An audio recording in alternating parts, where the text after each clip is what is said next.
The Outsider by HP Lovecraft.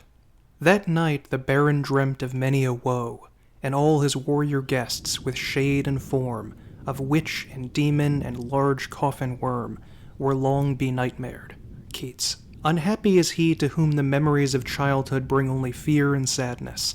Wretched is he who looks back upon lone hours in vast and dismal chambers with brown hangings and maddening rows of antique books, or upon odd watches and twilight groves of grotesque, gigantic, and vine-encumbered trees that silently wave twisted branches far aloft. Such a lot the gods gave to me the dazed, the disappointed, the barren, the broken. And yet I am strangely content, and cling desperately to those sear memories, when my mind momentarily threatens to reach through to the other. I know not where I was born, save that the castle was infinitely old and infinitely horrible, full of dark passages and having high ceilings where the eye could find only cobwebs and shadows. The stones in the crumbling corridors seemed always hideously damp, and there was an accursed smell everywhere, as of the piled-up corpses of dead generations. It was never light, so that I used sometimes to light candles and gaze steadily at them for relief. Nor was there any sun outdoors, since the terrible trees grew high above the topmost accessible tower. There was one black tower which reached above the trees into the unknown outer sky, but that was partly ruined and could not be ascended, save by a well-nigh impossible climb, up the sheer wall, stone by stone. I must have lived years in this place, but I cannot measure the time.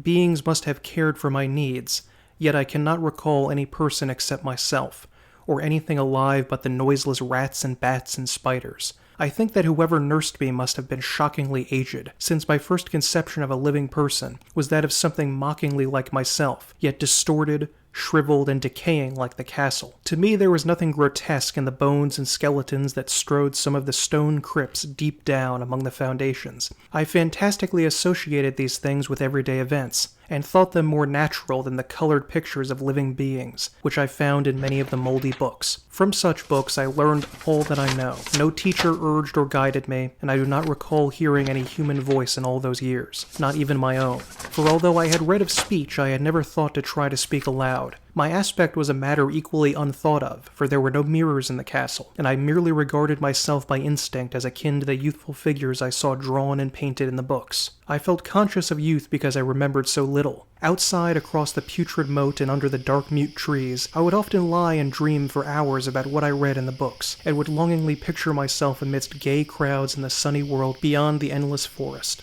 Once I tried to escape from the forest, but as I went farther from the castle, the shade grew denser and the air more filled with brooding fear, so that I ran frantically back lest I lose my way in a labyrinth of nighted silence. So through endless twilights I dreamed and waited, though I knew not what I waited for. Then in the shadowy solitude my longing for light grew so frantic that I could rest no more, and I lifted entreating hands to the single black ruined tower that reached above the forest into the unknown outer sky, and at last I resolved to scale that tower, fall though I might, since it were better to glimpse the sky and perish than to live without ever beholding day. In the dark twilight I climbed the worn and aged stone stairs till I reached the level where they ceased, and thereafter clung perilously to small footholds leading upward. Ghastly and terrible was that dead, stareless cylinder of rock, black, ruined, and deserted, and sinister with startled bats whose wings made no noise. But more ghastly and terrible still was the slowness of my progress, for climb as I might, the darkness overhead grew no thinner, and a new chill as of haunted and venerable mold assailed me. I shivered as I wondered why I did not reach the light, and would have looked down had I dared. I fancied that night had come suddenly upon me and vainly groped with one free hand for a window. Some of the well-known towers were demolished,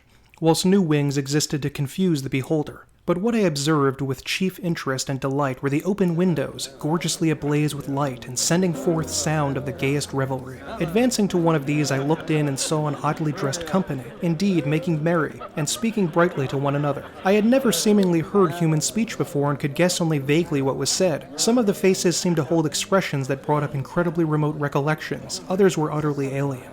I now stepped through the low window into the brilliantly lighted room. stepping as I did so from my single bright moment of hope to my blackest convulsion of despair and realization. The nightmare was quick to come, for as I entered, there occurred immediately one of the most terrifying demonstrations I had ever conceived. Scarcely had I crossed the sill when there descended upon the company a sudden and unheralded fear of an hideous intensity, distorting every face and evoking the most horrible screams from nearly every throat. Flight was universal, and in the clamor and panic several fell in a swoon and were dragged away by their madly fleeing companions.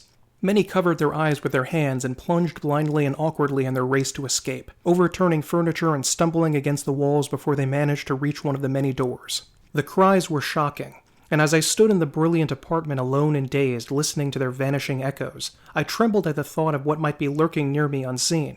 At a casual inspection, the room seemed deserted, but when I moved toward one of the alcoves, I thought I detected a presence there, a hint of motion beyond the golden arched doorway leading to another and somewhat similar room. As I approached the arch, I began to perceive the presence more clearly, and then with the first and last sound I ever uttered,